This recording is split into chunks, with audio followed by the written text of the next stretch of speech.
महाभारत में द्रौपदी एक अहम किरदार है। द्रौपदी के जीवन और चरित्र को समझना बहुत ही कठिन है। उन्हें तो सिर्फ कृष्ण ही समझ सकते थे। द्रौपदी श्री कृष्ण की मित्र थी। मित्र ही मित्र को समझ सकता है। आज हम आपको द्रौपदी की वे 5 गलतियां बताना चाहते हैं जिसके कारण महाभारत की संपूर्ण कहानी बदल गई। यदि द्रौपदी ये गलतियां नहीं करती तो आज इतिहास कुछ और होता। द्रौपदी कर्ण को चाहती थी, लेकिन जब उसे पता चला कि कर्ण तो सूत पुत्र है तो उसने अपना इरादा बदल दिया। उसने पहली बात तो ये कि कर्ण को स्वयंवर की प्रतियोगिता में भाग नहीं लेने दिया और दूसरा ये कि उसने कर्ण को बुरी तरह अपमानित किया। यदि वह ऐसा नहीं करती तो परिणाम कुछ और होता। हालांकि द्रौपदी के पिता ने द्रोणाचार्य की मृत्यु की प्रतिज्ञा ली थी और उनका वध अर्जुन के अलावा और कोई नहीं कर सकता था, इसलिए वे चाहते थे कि उनकी पुत्री का विवाह अर्जुन से ही हो। अर्जुन ने स्वयंवर की प्रतियोगिता को जीत लिया था, लेकिन किन्हीं भी परिस्थितियों में द्रौपदी यदि 5 पांडवों की पत्नी बनना स्वीकार नहीं करती तो आज इतिहास कुछ और होता।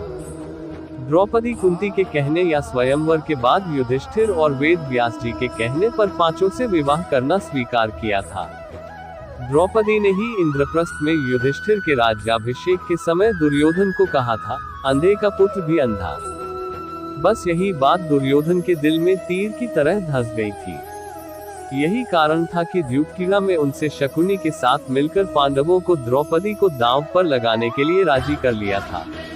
द्यूतक्रीड़ा या जुए के इस खेल ने ही महाभारत के युद्ध की भूमिका लिख दी थी, जहां द्रौपदी का चिरहरण हुआ था।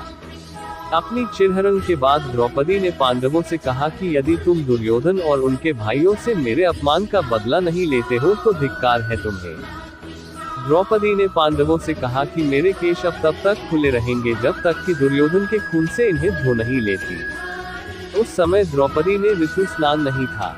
ऐसे में भीम ने कसम खाई कि मैं दुर्योधन की जान को गदा से तोड़ दूंगा और शासन की छाती को चीरकर उसका रक्तपान करूंगा। चीरहरण के दौरान कर्ण ने द्रौपदी को बचाने की जगह कहा, जो स्त्री 5 पतियों के साथ रह सकती है, उसका क्या सम्मान। ये बात द्रौपदी को ठेस पहुंचा गई और वह हर समय अर्जुन को कर्ण से युद्ध करने के लिए उकसाती रही।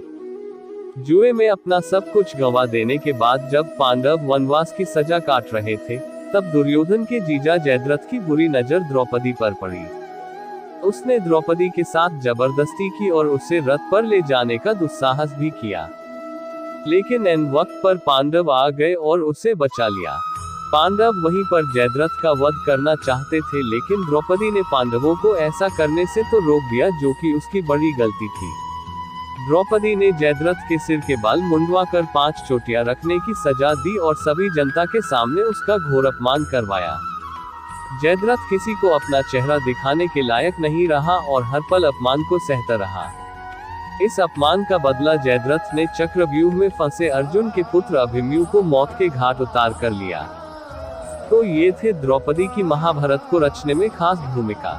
हालांकि द्रौपदी का उपरोक्त के अलावा और भी बहुत कुछ योगदान रहा है। इनमें से ऐसे कई कार्य हैं जिसके लिए उनकी प्रशंसा की जानी चाहिए।